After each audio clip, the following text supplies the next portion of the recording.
All right, welcome to This Explainer. Today we're diving headfirst into what I like to call the millisecond micro-war of table tennis. You know, if you've ever watched high-level ping pong, the match is rarely actually won on those massive sweeping rallies from 10 feet back. No, the real battle, the absolute fight for total control, happens right over the table, inside the short game. So we're going to unpack the source material today to decode the biomechanics, the hidden spins, and, most excitingly, a highly deceptive elite trick shot known as the Huang Pie. So here's our roadmap for mastering this micro-war. First, we'll cover the short game foundation, then 3 core table weapons, followed by reading the ball's arc. After that, we'll get into the ultimate deception, the Huang Pie, and finally, exactly how to execute that flick slice. All right, diving into Section 1, the short game foundation, where we're mastering the right foot timing.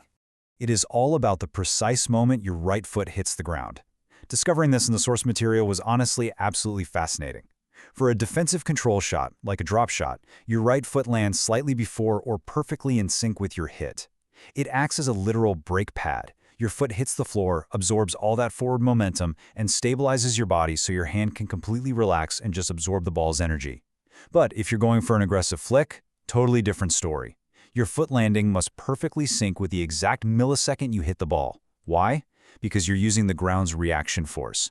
You literally stomp down, and that energy travels straight up through your torso, out to your arm, and explodes right through your wrist. So 2 totally different foot timings for 2 totally different outcomes. Moving right along to Section 2, 3 core table weapons. We're looking at the drop, the push, and the flick. Okay, so there are 3 primary weapons you can deploy for dealing with short balls. First up is the drop shot, where your main goal is simply absorbing energy. You actually want to imagine your racket is a soft sponge yielding to the ball, adjusting the face to hit the bottom left to counteract heavy spin. Second is the long push, and what's brilliant here is the target. You're actually aiming straight for their armpit or chest. I mean, this is genius, right? Because by jamming the ball right into the axis of their body, they literally cannot extend their arm to generate power. You completely neutralize their swing. And finally, we have the flick, which is an aggressive upward wrist snap that requires a highly specific finger grab motion to keep the ball from flying completely off the table. And the source material makes a really fascinating distinction about that flick. It's all in the fingers. Check this out. Step 1, you keep your thumb, index, and back 3 fingers totally relaxed as you approach the ball. Then step 2, at the exact moment of contact, you press the inside of your thumb down onto the racket.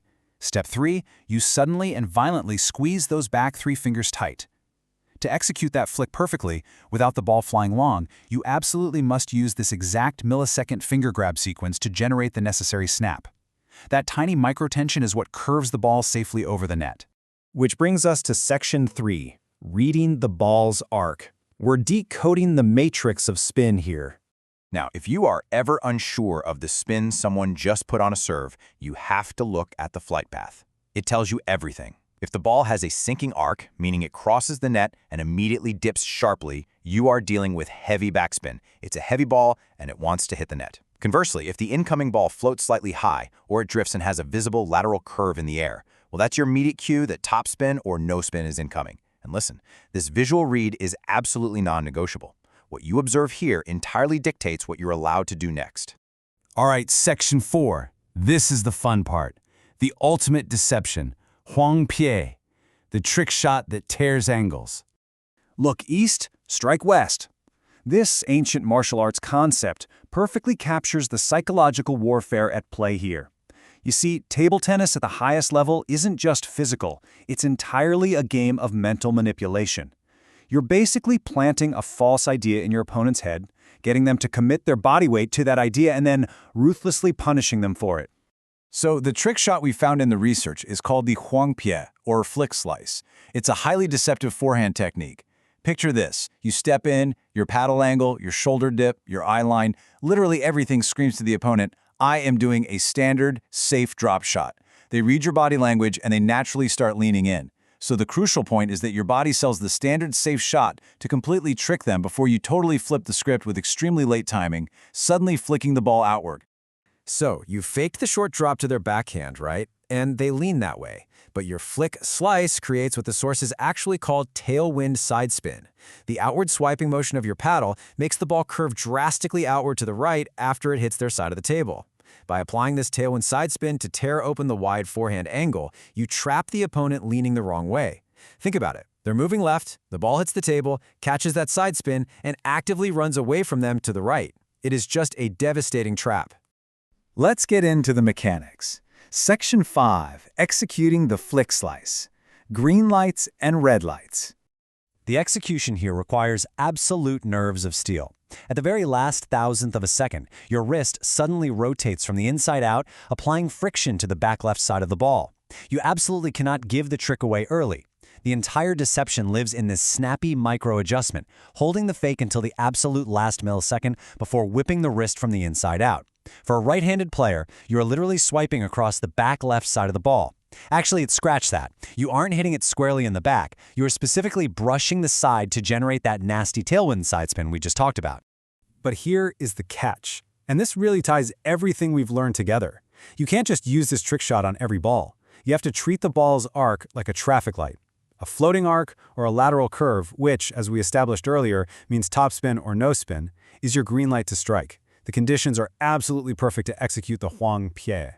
But a sinking arc with heavy backspin, that's a red light. You must abort the trick shot. The sideswipe friction required for the Huang Pie simply isn't enough to lift a heavy backspin ball over the net. You'll just dump it straight into the mesh and lose the point. So, we've covered the footwork foundation, the core weapons, reading the spin, and the ultimate deception of the flick slice. You are now fully equipped with the tactical knowledge of the short game micro war. And I'll leave you with this final thought as we wrap up this explainer, challenging you to test these new weapons the next time you're at the table. The next time you see that ball float over the net, giving you that green light, are you going to play it safe with a standard drop, or will you channel the Wangpia, look east, and strike west? Thanks so much for joining me on this deep dive. Keep practicing, and I'll catch you in the next explainer.